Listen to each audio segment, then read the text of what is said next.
Ito yung mga players na nag-decline yung laro sa 2025 season at pwedeng magkaroon ng significant implication sa kanilang mga teams at maging reason pa ng kanilang magiging move sa free agency. Sa ngayon kasi June pa lang nag-a-announce na ang NBA ng mga pre-season schedule at global games. Wala pa ang Game 3 ng finals. Kalimitan yun August nangyayari. Si Klay Thompson nakitaan na ng decline sa laro niya nung bumalik siya ng 2022 galing sa multiple injuries. Nag-average pa rin naman si Klay ng 20 points, 3 rebounds, 4 assists, 43% sa field at 39% sa 3-point area. Yung huling laro niya sa Golden State na na 0 points siya sa play-ins, hindi kasama yun sa record Pero nung natapos ang season niya sa Warriors, nag-average pa rin naman siya ng almost 18 points, 3 rebounds, 2 assists, nasa 43% sa field at 38% sa 3-point area. Nung nagsisimula kasing bumaba ang game ni Klay Thompson nung bumalik siya, nagkaroon pa ng unexpected feud sa kanilang dalawa ni Jordan Poole.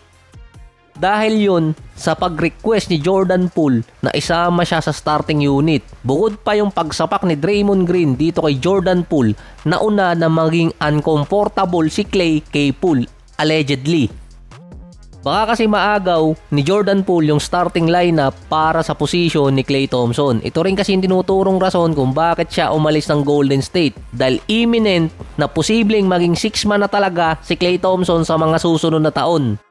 Bago pa lang kasi siya lumipat or officially lumipat ng Dallas, sinabi na ng mga scout na babagay si Klay bilang 6-man kasama si Luka at si Kyrie. Doon naman talaga patungo ang karir ni Klay dahil nawala yung isang skills na meron siya dati. Sa Dallas may chance di umano na maging champion si Klay kaya doon siya lumipat. Bago nangyari yung disaster trade, nakitaan agad ng decline sa laro si Klay Thompson, bumagsak siya sa 14 points, 4 rebounds, 2 assists, 41% sa field at 39% sa 3-point area. Bukod doon, bumagsak talaga yung defensive rating ni Klay Thompson, mala Damian Lillard na. Yung mga gaya ni Klay na 3-and-D player dati, big deal talaga sa mga teams. Nakaka-stop na tapos nakaka 3-point shot pa. Ito yung nawala kay Klay Thompson or totally nag-decline yung defense niya. Iba rin yung style na ginagamit ng Dallas malayo sa Golden State na nakasanayan niya. Mga switches, pick and roll, off-the-ball offense, hahanapin yung open na shooter or scorer. Posibleng ilagay si Klay Thompson sa pagiging bench player or bench role dahil nag-decline yung isa sa mga game niya. Hindi naman offensively, kundi nawala talaga sa kanya after ng injury yung defense. May mga teams na naghahanap na rin ng mga gaya ni Klay Thompson na pang bench role. Si LaMelo Ball naman may career season nung 2025. 25 points, almost 5 rebounds, 7 assists, 40% sa field at nasa 33% sa 3-point area. Isa din siya sa mga player na may mataas na 3-point shooting nung nakaraang season bago siya nadali ng injury. Siya yung player na hindi nakakasama sa All-Star kahit pa top scorer. Si LaMelo may total na malalaro sana sa loob ng 5 season ng nasa 400 games. Pero nasa total lang siya ng 231 games. Lamang lang siya kay Zion ng 17 games. Ang pinagkaiba pa ni LaMelo kay Zion, guaranteed ang kontrata niya. $203 million na tatakbo pa until 2029. May mundo pa naman yan. Ito lang yung makikitang tanging difference niya kay Zion. Sa total din na 246 games sa last 3 season bago nakuha din ni LaMelo yung ganong kalaking kontrata, nakalaro lang siya ng 105 games. Mataas pa rin ang average ni LaMelo, pero yung nagdi-decline sa kanya yung bilang ng games or yung nalalaro niya kada season. Kaya imbes na maging vital point ng Hornets itong si LaMelo sa rebuilding process na puputol. Sa last 3 season pa, wala pa siyang natatapos na taon. Lalaro lang siya ng konti, $30 million mahigit agad ang bayad. Easy money. Si Michael Jordan masasabing GOAT talaga pero outside dun, gaya sa pagmamanage at pagkuha ng player, dun siya tinalo ni LeBron. Bago kasi ibenta ni Michael Jordan yung majority shares ng Hornets, siya ang nagbigay ng big time contract kay LaMelo bilang future franchise player ng team. Ay noon, questionable na dahil nai-injured na talaga siya. Hindi mawala yung injury ni LaMelo sa kanyang paa. Halos parehas na paa yung nadadali na ng injury kada taon. Kailangan tuloy mag-isip ng Hornets sa future ni LaMelo habang mataas pa yung value dahil palala ng palala yung injury niya sa paa. Sa dami ng gustong gumaya kay Steph, yung isa pa talagang sa muntikan tumapos sa career ni Steph ang ginagaya ngayon. Ngayon pa lang merong 3 teams ang nasa rumors na interesadong kunin si LaMelo papasok ng draft. Andun yung Magic, Houston at Portland. At paano kaya nasama dito yung Houston?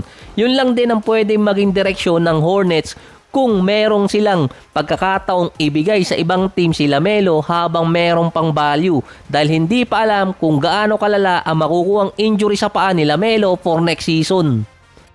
Si Bam Adebayo naman ng Miami Heat, usual number pa rin naman, 18 points, 9 rebounds, 4 assists, 48% sa field, 35% sa 3-point area.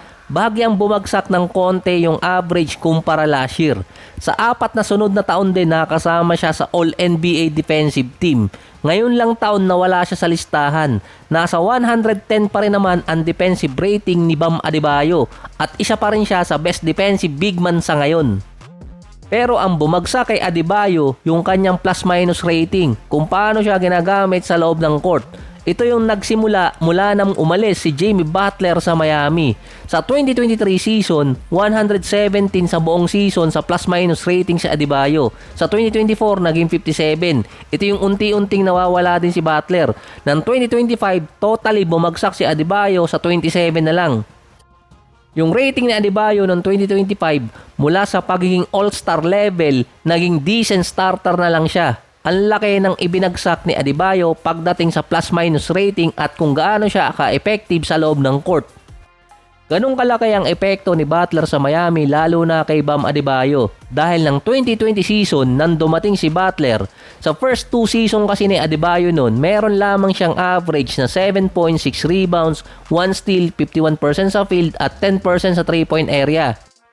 Sa unang taon ni Butler nakasama niya itong si Bam Adebayo, naging all-star level agad. Naging 16 points, 10 rebounds, 5 assists, 1 steal, 1 block, 55% sa field si Adebayo na meron ng 14% sa 3-point area. Naging Defensive Player of the Year candidate pa. Nag-decline yung laro ni Butler din naman. 17 points, 5 rebounds, 5 assists, 50% sa field at 30% sa 3-point area. Kontra last year na meron pang almost 21 points, 5 rebounds, 5 assists, 49 and 40%. Pero hindi nawala kay Butler yung impact niya sa team. Naihabol niya pa sa playoffs yung Golden State pagdating niya dun after ng trade. Nakapag-playoffs naman yung Miami kahit walang Butler pero na Taylor Swift. Ang Golden State naman under kay Butler na ipasok niya pa hanggang second round. Mas bumagsak pa ang number ni Adebayo sa postseason na naging 17 points, 11 rebounds, 4 assists, 43% sa field at 33% sa 3-point area. Kumpara nung last year na kahit hindi nakalaro si Butler, andun pa rin siya sa team, meron pa rin naman si Adebayo noon na 22 points at 9 rebounds. Nakaisa pa sila noon sa Boston Celtics. Ang isang mapapansin doon kay Bam Adebayo kung bakit virtually nag-decline yung laro niya sa plus-minus rating dahil sa 3-point shooting at jump shot. Masyadong nagmamadali si Adebayo mag-improve. Kasi nga, mukhang yun ang dahilan kung bakit hindi siya nabigyan ng max contract. Sa 2024 season, meron si Adebayo na 15 out of 42 mula sa 3-point area. Kasama niya pa niyan si Butler, may taga-saway pa. Sa 2025 season, lalo na nung na-trade si Butler paalis ng Miami, umangat pa ang attempts ni Adebayo na nasa 79 out of 221. Parang times 5 yung nangyari dun. Parehas din na taon, parehas ding 35%. Sa playoffs pa lang may total na si Adebayo na 7 out of 21 mula sa 3-point area. Sobra yung itinaas agad ng mga attempts niya, lalo na sa long range shooting, kaysa perimeter at sa paint. Hindi naman tumataas yung percentage niya, kaya babagsak yung kanyang plus-minus rating.